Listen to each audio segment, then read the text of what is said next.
একদিন রাজকন্যার চুল আঁচড়ানোর সময় রাজকন্যা বসেছিল, আর চিরুনি দিয়ে তার মাথার চুল আঁচড়ে দিচ্ছিল তার একজন দাসী, যার নাম মাস্তা। রাজকন্যা বলল, মাস্তা, তোমার হাত আজ কাঁপছে কেন?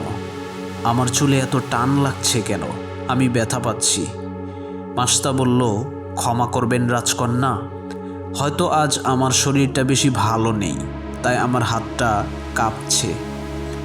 এসব কথা বলতে বলতেই হঠাৎ করে চিরুনি মাস্তার হাত থেকে ফসকে মাটিতে পড়ে গেল। চিরুনি কুড়াতে গিয়ে মাস্তার মুখ থেকে নিজের অজান্তেই উচ্চারিত হলো বিসমিল্লাহ, অর্থাৎ আল্লাহর নামে শুরু করছি। রাজকন্যা হঠাৎ এরকম শব্দ শুনে চমকে উঠল। তার চোখে সন্দেহর দৃষ্টি, কপালে ভাঁজ।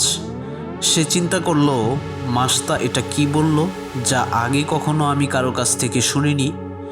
তাই রাজকন্যা মাস্তাকে জিজ্ঞেস করল, তুমি কি বললে? কার নাম নিলে তুমি? মাস্তা এক মুহূর্তের জন্য থমকে গেলেন। তারপর ঈমানের বলে মাথা উঁচু করলেন এবং বললেন, আমি আমার প্রভুর নাম নিয়েছি। রাজকন্যা বলল, তোমার প্রভু? সে আবার কে? তুমি কি আমার পিতার কথা বলছো না? তুমি কি জানো না তিনিই এই মিশরের খোদা? মাস্তা দৃঢ় ও শান্ত কণ্ঠে বলল, না রাজকন্যা, আমার আল্লাহর কথা বলছি, যিনি আপনার, আমার এবং আপনার পিতারও খোদা।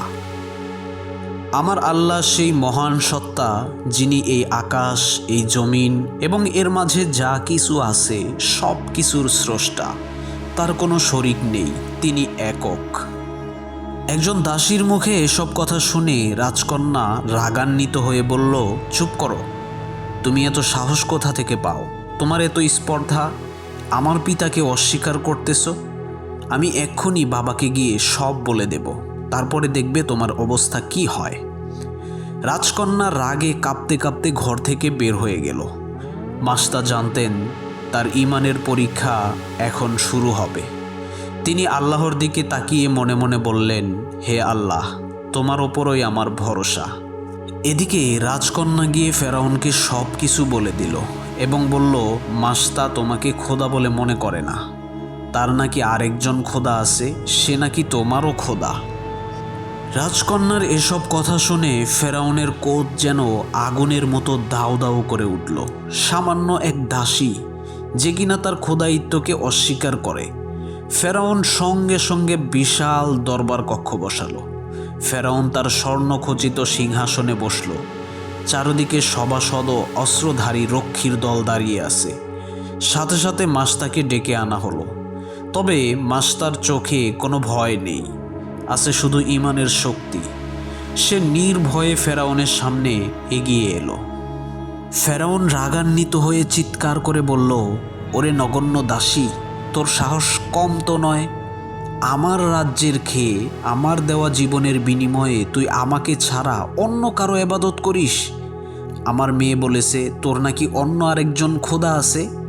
মাস্তা বলল, আপনার মেয়ে সত্য বলেছে। হে ফেরাউন, আমি আপনাকে খোদা বলে বিশ্বাস করি না।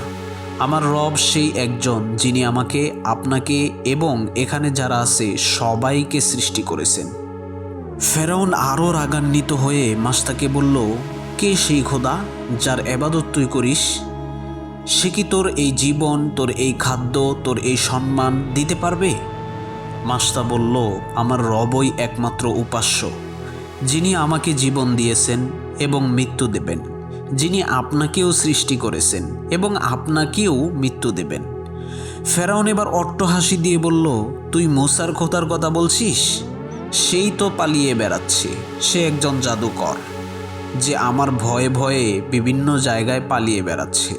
শোন, আমি তোকে শেষবারের মতো সুযোগ দিচ্ছি, এখনই ঘোষণা কর আমিই তোর একমাত্র খোদা, আর মূসার খোদার উপর বিশ্বাস ত্যাগ কর।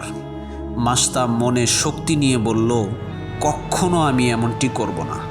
কিয়ামত পর্যন্তও তা আমার দ্বারা সম্ভব হবে না। আপনি আমাকে সৃষ্টি করেননি, তাই আমার এবাদতের মালিক আপনি নন। মূসা আলাইহিস সালাম আল্লাহর নবী, আর আল্লাহই আমার রব। আমি আমার বিশ্বাস থেকে এক চুলও নড়ব না। ফেরাউন এবার চিৎকার করে বলল, তোর এত বড় স্পর্ধা, তোকে উচিত শিক্ষা দিতে হবে, যাতে আর কোনো দাসী আমার রাজ্যে এমন ধৃষ্টতা দেখানোর সাহস না পায়। তারপর ফেরাউন রক্ষীকে আদেশ দিল সেই তামার কড়াই নিয়ে আসার জন্য এবং তার নিচে আগুন জ্বালিয়ে দেওয়ার জন্য।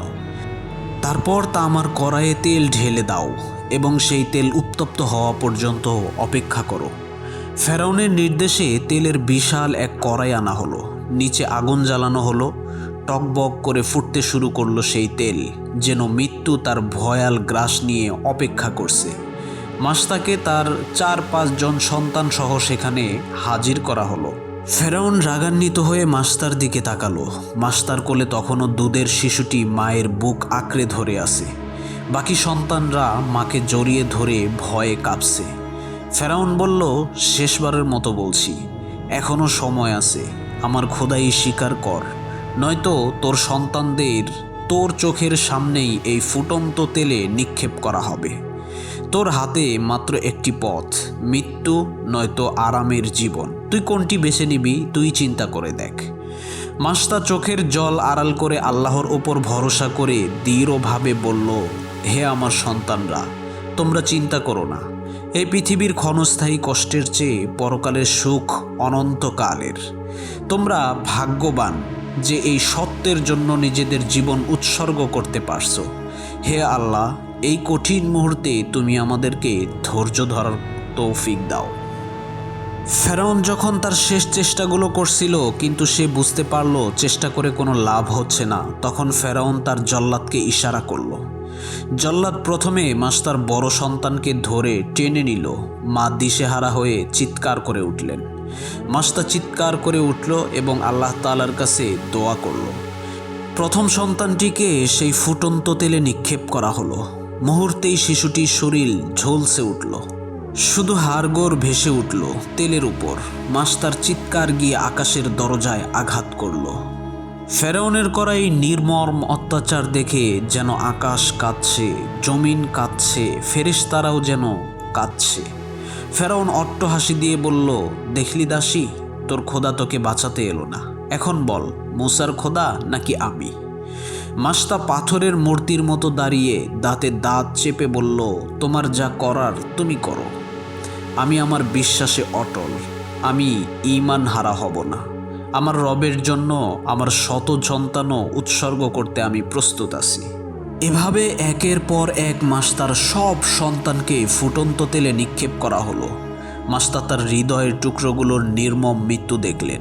প্রতিবারই তার ঈমান আরও মজবুত হলো। এবার এলো কোলে থাকা সেই দুগ্ধপোষ্য শিশুটির পালা। জল্লাদ শিশুটিকে মাস্তার কোল থেকে ছিনিয়ে নিতে গেল। এই দৃশ্য দেখে মাস্তার ঈমানে যেন সামান্য হলেও কম্পন সৃষ্টি হলো। তিনি দুর্বল হয়ে পড়লেন। তিনি তার শেষ সন্তানকে বাঁচাতে আল্লাহর কাছে সাহায্য চাইলেন। এই সময় এক অলৌকিক ঘটনা ঘটে গেল। দুগ্ধপোষ্য সেই শিশুটি, যে কিনা সবেমাত্র কথা বলতে শিখেছে, সে তার মায়ের দিকে তাকিয়ে স্পষ্ট কণ্ঠে বলে উঠল, মা, ভয় পেও না, ধৈর্য ধরো। এই পৃথিবীর শাস্তি পরকালের শাস্তির চেয়ে অনেক কম। এগিয়ে যাও মা, জান্নাত অপেক্ষা করছে আমাদের জন্য। এই অলৌকিক কথা শুনে মাস্তার হৃদয় যেন এক শীতল শান্তির পরশ নামল। তার মনে আর কোনো দ্বিধা রইল না। তিনি মাথা নেড়ে ফেরাউনকে বললেন, তোমার পরাজয় অনিবার্য ফেরাউন। আমার শেষ সন্তানও আমাকে সত্যের পথ দেখালো। এবার আমাকে নিক্ষেপ করো, তবে আমার একটি অনুরোধ থাকবে তোমার কাছে। ফেরাউন হতভম্ব হয়ে বলল, কি চাস তুই? মাস্তা বলল, আমার এবং আমার সন্তানদের হাড়গোড়গুলো যেন একটি কফিনে দাফন করা হয়, যাতে পরকালেও আমরা একসাথে থাকতে পারি। ফেরাউন তাচ্ছিল্যের হাসি হেসে বলল, তাই করব, তোর শেষ ইচ্ছা আমি পূরণ করে দেব। তারপর জল্লাদ মাস্তাকে তুলে নিয়ে সেই ফুটন্ত তেলে নিক্ষেপ করল। মাস্তার আত্মা এক অটুট ঈমান নিয়ে তার মহান প্রভুর সান্নিধ্যে পৌঁছে গেল। টকবগে তেলে নিক্ষেপ হওয়ার সময়ও তার মুখ থেকে শুধু একটাই শব্দ বের হচ্ছিল, আল্লাহু আকবার। এই ঘটনাটির বহু বছর পর মিরাজের রাতে যখন প্রিয় নবী মুহাম্মদ সাল্লাল্লাহু আলাইহি ওয়াসাল্লাম বাইতুল মুকাদ্দাসের নামাজ আদায় শেষে আকাশের দিকে যাত্রা করছিলেন, হঠাৎ এক অপূর্ব হৃদয় শীতল করা সুঘ্রাণ অনুভব করলেন, যা আর কখনো তিনি পাননি। নবী মুহাম্মদ সাল্লাল্লাহু আলাইহি ওয়াসাল্লাম অবাক হয়ে জিজ্ঞেস করলেন, হে জিব্রাইল, আমি এ কেমন সুঘ্রাণ পাচ্ছি? এ তো জান্নাতের সুবাসের মতো। এই ঘ্রাণ কোথা থেকে আসছে? হযরত জিব্রাইল আলাইহিস সালাম বললেন, ইয়া রাসূলুল্লাহ, আপনি ঠিকই বলছেন, এটি জান্নাতের সুঘ্রাণ। আর এই পবিত্র ঘ্রাণ আসছে মিশরের ভূমি থেকে, ফেরাউনের কন্যার সেই দাসী মাশতা এবং তার সন্তানদের কবর থেকে।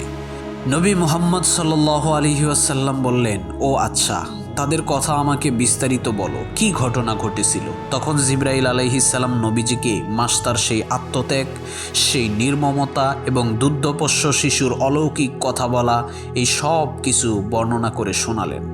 ফেরাউনের দাসী মাশতা আজ শুধুই একজন দাসী নন, তিনি ইতিহাসে অমর হয়ে থাকা এক ঈমানের প্রতীক। চরমতম বিপদেও, নিশ্চিত মৃত্যুর মুখেও তিনি তার আল্লাহকে ত্যাগ করেননি। তার এই অদম্য ভালোবাসা আর দৃঢ় বিশ্বাসের প্রতিদান স্বরূপ মহান আল্লাহ তাআলা তাদের সবাইকে বিনা হিসাবে জান্নাত দিয়েছেন। তাদের কবরে সেই জান্নাতি সুঘ্রাণ কিয়ামত পর্যন্ত সকল ঈমানদারের জন্য অনুপ্রেরণা হয়ে থাকবে, এই বার্তা দিতে যে আল্লাহর ভালোবাসা সব কিছুর ঊর্ধ্বে। হে আল্লাহ, আমাদের সকলকেই আপনি মাশতার মতো শক্তিশালী ঈমান দান করুন। কমেন্টে সবাই আমিন লিখুন।